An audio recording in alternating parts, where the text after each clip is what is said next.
dari kami dan Natura, Bapak Mama, tokoh masyarakat, tokoh agama, tokoh perempuan, tokoh pemuda, sikapnya semua, Bapak Ibu dalam sekalian yang hari bersama, mohon maaf tidak mengurangi rasa hormat saya kepada Bapak Mama jika saya tidak menyebutkan satu persatu Bapak Ibu saudara sekalian. Kita bersyukur hari ini kita ketemu lagi di sini, ya. Mungkin beberapa waktu yang lalu ada ketemu saya juga di Jemaat Komi, dengan Komi, ya. Dan sekarang kita bertemu di sini. Nah, Bapak Mama, sebelum saya menyampaikan beberapa hal terkait alasan kenapa kita datang di sini, kenapa Ibu Ratu bisa datang dengan Bapak Tom, saya ingin menyampaikan ucapan terima kasih, ya. Terima kasih buat seluruh masyarakat Laura, khususnya Desa Letiponda, ya, yang sudah memberikan dukungan saya mengantar saya menjadi satu-satunya anggota DPR RI mewakili Pulau Sumba. Terima kasih.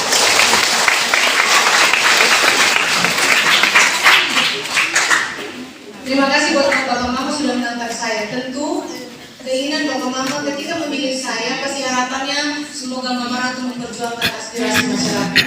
Ya. Nah, Bapak ini tadi saya mau menyapa Bapak Sekdes, ya.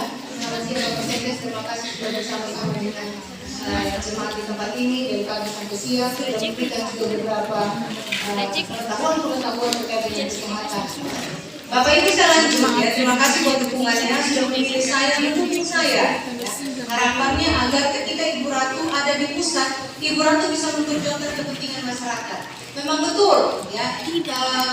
DPR RI, Bapak Ibu saudara sekalian, kalau kenapa perlu ada orang di pusat? Karena di pusat ini ada kuasu, ya.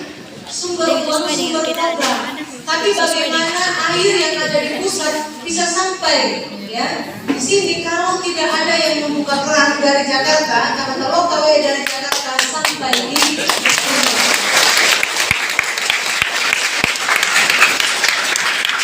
nah, Bapak Mama, kenapa rakyat harus diperhatikan? Kenapa negara harus memberikan perlindungan kepada masyarakat? Ini perintah undang-undang. Negara melindungi segenap bangsa Indonesia dan seluruh tumpah darah Indonesia tanpa terkecuali. Ya, ini perintah undang-undang. Siapa yang ditugaskan oleh negara oleh undang-undang untuk mengatur kehidupan berbangsa dan bernegara dan mengatur rakyat. Ya. dikasih kewenangan oleh negara untuk melayani masyarakat, ya, diberikan kewenangan. Yang pertama eksekutif, yaitu presiden, para menteri, sampai di provinsi, gubernur, dan kepala dinas, sampai kabupaten, bupati dengan kepala dinas, sampai di tingkat kecamatan dan desa. Itu namanya eksekutif, pelaksana program atau pelaksana undang-undang. Yang kedua, legislatif, yaitu pembuat undang-undang. Ya, dari sebelum dilaksanakan undang-undang itu dibuat dulu. Undang-undang itu siapa yang membuat?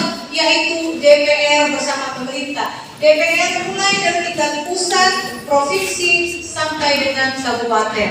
Dan yang ketiga, yaitu yudikatif, yaitu pengadil undang-undang, yaitu lembaga hukum, contohnya polisi, jaksa, hakim. Kalau kita melanggar undang-undang, ada yang akan mengadili. Tapi hari ini saya hanya bicara dua lembaga, yaitu eksekutif dengan legislatif. Eksekutif itu tadi presiden, ya, kementerian, lembaga, salah satunya Badan POM. Itu mereka yang mengeksekusi program. Yang kedua, legislatif, yaitu kami DPR. Ya. DPR ini Bapak Mama, kenapa perlu ada DPR? Kenapa negara harus mengatur dalam pendidikan hukum ketatanegaraan harus ada DPR? Kenapa? Karena memang DPR ini punya tugas fungsi, ya, yang diamanatkan oleh undang-undang bersama dengan pemerintah untuk melayani masyarakat. Apa tugas fungsi DPR? Ada 3 tugas fungsi DPR. Yang pertama, fungsi legislasi, yaitu membuat undang-undang, membuat aturan, ya. Contohnya kepala desa Setdes ketika menjalankan pemerintahan di desa harus berdasarkan undang-undang desa. Undang-undang itu dibuat oleh siapa? Dibuat oleh DPR dan pemerintah di tingkat pusat. Kalau di provinsi hanya peraturan daerah tingkat 1 atau peraturan gubernur. Di tingkat kabupaten itu peraturan bupati, hanya berlaku untuk 1 kabupaten. Di tingkat desa ada namanya Perdes, hanya berlaku untuk 1 desa. Contohnya peraturan desa Letekonda hanya berlaku untuk Letekonda, tidak bisa berlaku di Karuni, tidak bisa berlaku di Pamali, dan lain sebagainya. Sedangkan undang-undang yang kami buat ini berlaku di seluruh negara kesatuan Republik Indonesia. Ya.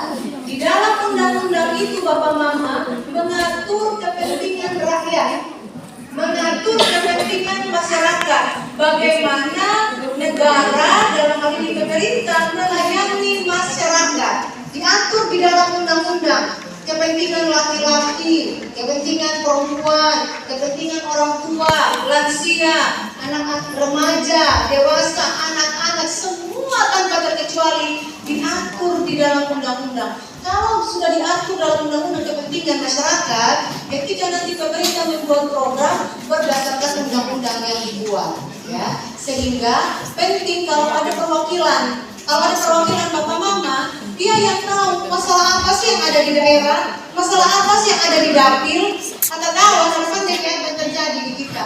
Hanya kita yang tahu. Oleh karena itu penting sekali kalau ada perwakilan dari daerah untuk bisa memperjuangkan kepentingan Bapak Mama di tingkat pusat. Dia yang tahu bagaimana kekurangan masyarakat, dia tahu apa yang menjadi ketertinggalan yang perlu diperjuangkan. Ya, saya ini Bapak Mama baru 1 periode.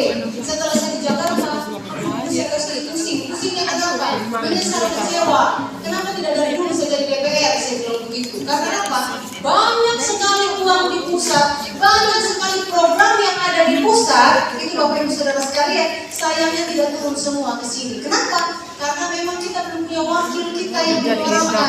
Ya. Setelah saya ada di sana Bapak Mama, saya melihat berbagai program. Puji Tuhan, saya mendorong berbagai program masuk sampai ke NTT, khususnya di Pulau Sumba dan di Sumba Barat.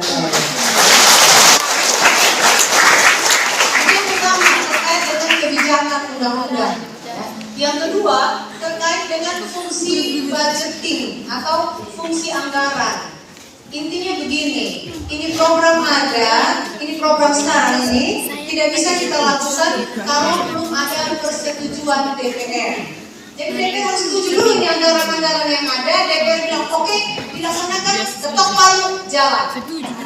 Jadi begitu juga semua program yang ada di pusat Bapak yang dilaksanakan, pemerintah harus meminta persetujuan DPR.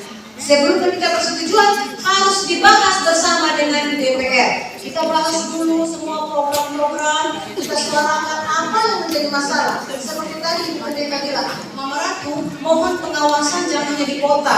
Kalau bisa pengawasan sampai di tingkat desa. Kalau bisa pengawasan sampai di kampung-kampung, karena kasihan banyak masyarakat belum mendapatkan informasi yang penting agar mereka bisa menjadi pengawas baik untuk diri sendiri maupun untuk masyarakat. Nah, program-program itu tidak bisa dijalankan tanpa anggaran.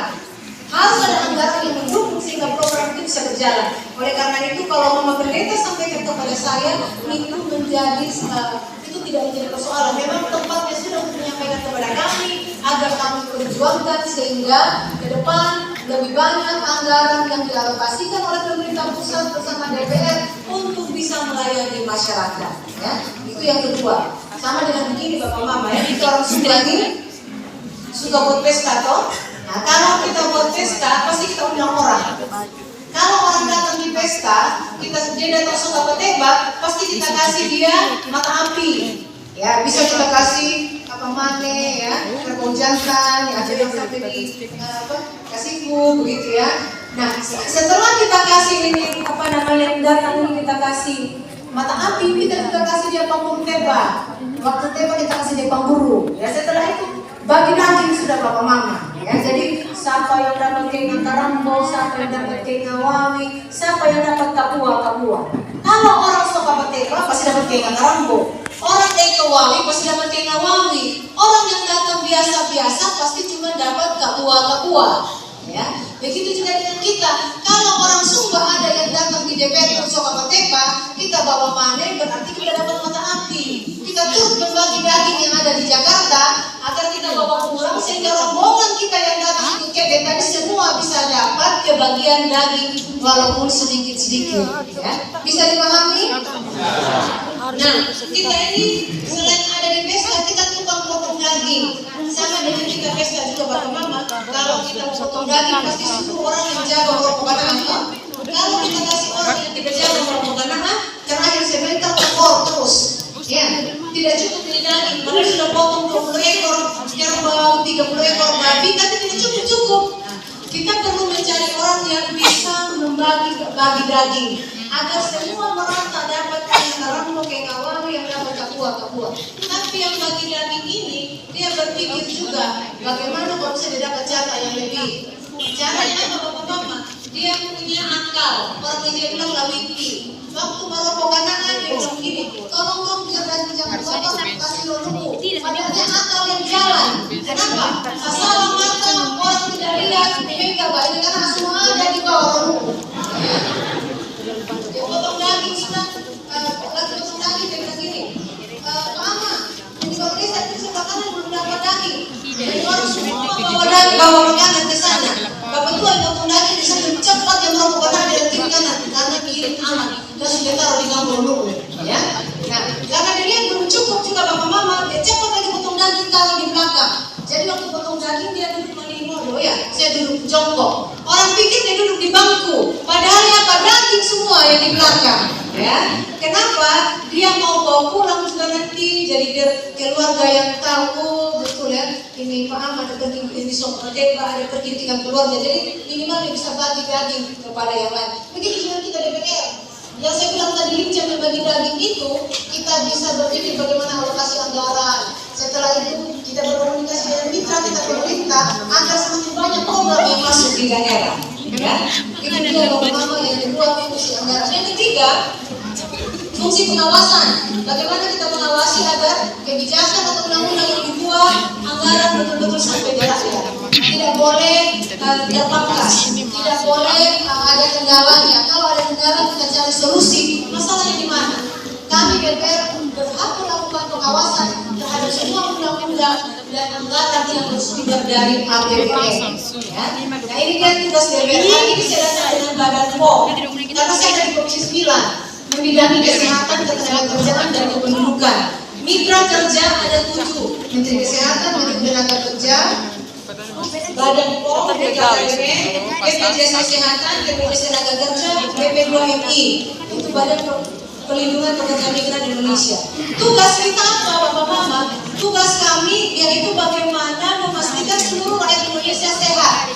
Tidak boleh ada yang sakit. Seperti tadi Bapak Kasih bilang, ayo kita bersama-sama menjaga kesehatan, terus protokol yang baik, menjaga diri agar kita sehat. Itu tugas kami itu Bapak Mama. Caranya bagaimana memastikan rakyat Indonesia harus sehat?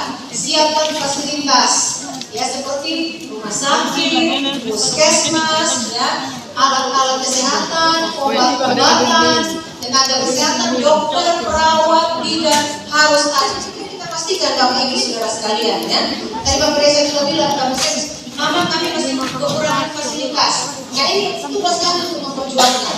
Ya. Nah selain itu memberikan jaminan kesehatan buat masyarakat lewat perlindungan BPJS atau Kartu Indonesia Sehat. Perlindungan kepada para tenaga kerja lewat BPJS Tenaga Kerja. Banyak program-program yang dibuat Bapak Ibu saudara sekalian. Selain itu juga negara juga memberikan amanat kepada salah satu mitra yaitu Badan POM, ya, Badan Pengawas Obat dan Makanan. Tugasnya untuk apa? Tadi sudah dijelaskan. Ini secara umum saya bilang Bapak Mama mengawasi, ya, obat dan makanan yang beredar di masyarakat harus sehat. Mulai dari produksi, mulai dari dibuat itu harus sesuai dengan standar, harus aman, sehat dikonsumsi. Distribusinya juga begitu Bapak Mama, bahkan sampai dikonsumsi, artinya dimakan. Kita harus memastikan semua sehat. Rakyat tidak dipaksa oleh negara untuk mereka yang harus berpikir bagaimana makanan aman, sehat, obat-obatan, tapi negara yang bertugas lewat Badan POM. Makanya hari ini saya datang. Saya tidak mau bicara banyak Bapak Mama terkait dengan pengawasan obat dan makanan.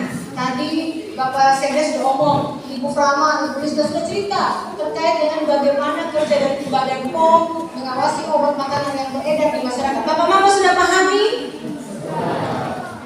Ada yang tahu terkait dengan bagaimana cek ini? Sudah tahu terkait dengan bagaimana kita mau mengecek apakah makanan ini yang kita makan ini aman bagi masyarakat? Dengan cara cek apa? Yang bisa jawab maju ke depan. Ayo, maju sini dapat hadiah. Cepat, lari dan di belakang. Lari.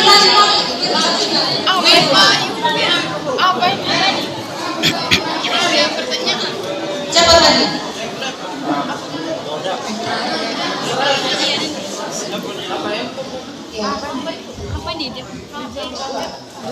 Ya, checklist itu ada 3: cek kemasan, cek label, cek izin edar.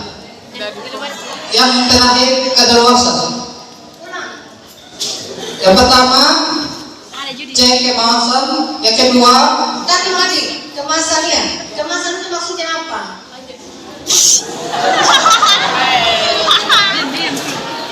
yang kedua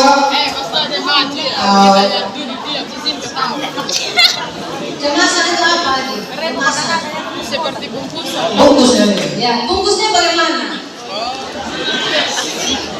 Apakah masih baik atau sudah kadaluarsa? Sudah Rusak. sudah robek gitu ya. Nah, berarti kita tidak boleh makan makanan dalam kemasan seperti ini kalau bungkusnya sudah robek. Itu yang namanya cek kemasan. Yang kedua, Cek label. iya, label. Apa itu label? Apa cek kalau pembuatan ini? Label. Nama produk.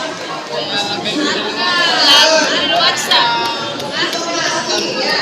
Jadi misalnya ini informasi terkait dengan gizi yang terkandung di dalam atau terkait dengan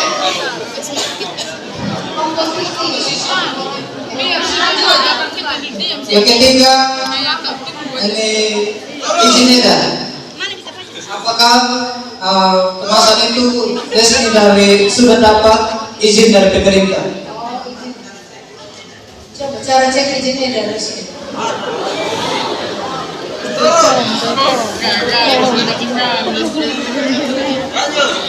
Coba dibaca, ini kan di hari kemasan. Ya saya. Dari PT Erino Mandiri BPO MRINB 26521300M. Benar Ibu? Iya, betul. Kak, Kadaluarsa. ada kata luar saya coba lihat. Ada. Extra ini. Expired. Di expired sama yang kadaluarsa. Expired. Apa nih? Baca.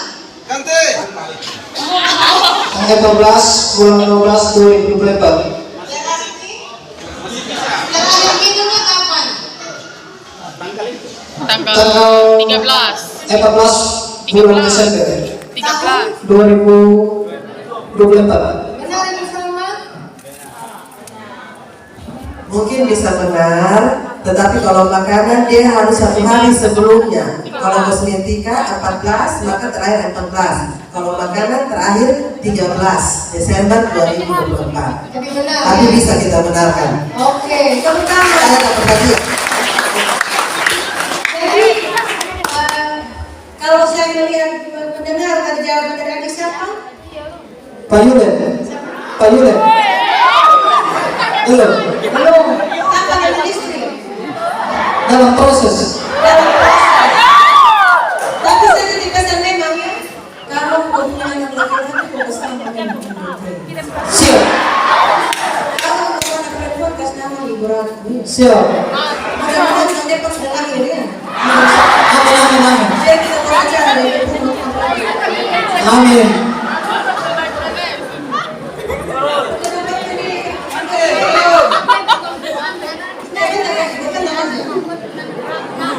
Mau ini botol, payung atau jam? Jam. Jam. Jadi jam dikasih kalau ingat waktu. Iya, bangun harus tepat waktu, tapi jangan lupa berdoa. Tapi catat baik-baik nanti tanggung jawab. Dapat motor. Tahu tidak hari kasih sayang, hari Valentine. 14 Februari. Nanti tanggal 14 Februari pas hari kasih sayang, catat memang telepon saya pagi-pagi. Ya. Selamat hari kasih sayang Mama Ratu. Bisa?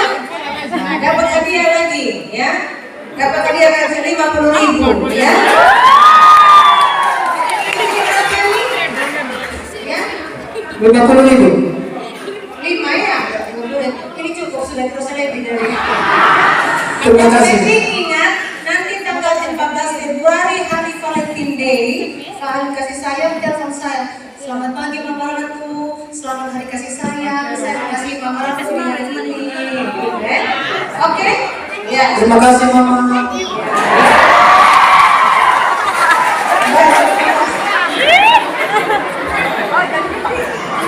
Ya, jadi intinya semua sudah mengerti. Ya, maksudnya kita juga kalau ngomong banyak, nanti masyarakat mungkin banyak yang terlupakan. Tapi tadi sudah pakai cek kemasan, cek letter, izin edar pada luarsa. Harus praktekkan.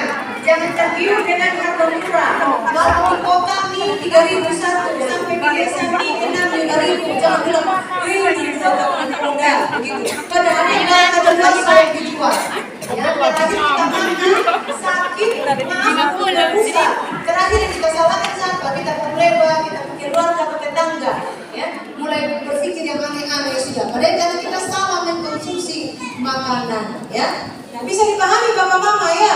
Bisa. Saya pikir sini semua orang mengerti, paham ya. Tadi Pak Desa sudah kasih informasi, Ibu Frama juga begitu. Ibu Rizka. Ya, jadi saya bapak mama kalau hadir di sini tidak terlalu teknik-tekniknya semua. Karena teknisnya sudah disampaikan oleh Ibu Frama. Saya hadir di sini untuk apa? Saya hadir di sini untuk apa bapak mama? Yang pertama, kami yang membuat program bersama pemerintah toh. Kami kalau DPR itu akan mengawal. Setelah program itu sudah kami suarakan, dulu masyarakat saya suruh tenaga misalnya begini, Mama Ratu tolong kasih ke tempat lain juga, kasih ke kami juga.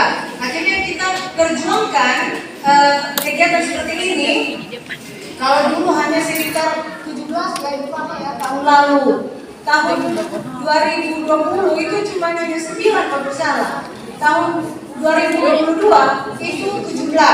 Sekarang ini tahun 2023 sebanyak 27 kali pertemuan seperti ini saya harus lakukan, Bapak Ibu Saudara sekalian, ya, untuk bisa menjangkau masyarakat. Nah, kami sudah memperjuangkan ini program. Ya. Setelah itu Bapak Mama, kami turun hari ini, kami mau pastikan agar ini program sampai di rakyat. Ya. Sebenarnya saya bosan ngomong banyak, saya mengawasi bagaimana jalannya program. Setelah itu saya mendengar aspirasi masyarakat, kira-kira apa yang menjadi masalah, apa yang menjadi kekurangan, saya serap aspirasi itu, saya akan perjuangkan. Nanti setelah sampai di Jakarta, dukungan apa yang saya berikan kepada Badan POM? Ada dua dukungan. Yang pertama dari segi kebijakan, kita dorong lebih kebijakannya agar memberikan kewenangan penuh kepada Badan POM. Biar saja jadi asisten. Kalau sekarang ini masih menggunakan Biar jadi membantu PEM-nya dia. pengawalnya dan juga undang-undang tentang perlindungan konsumen. Undang-undang BPOM belum ada, sekarang lagi dibahas. Kami lagi membahas untuk memberikan kewenangan kepada Badan POM agar kerja Badan POM bisa lebih luas, kerja Badan POM bisa lebih menjangkau lagi masyarakat sampai di tingkat desa, ya, dengan berbagai tugas-tugasnya.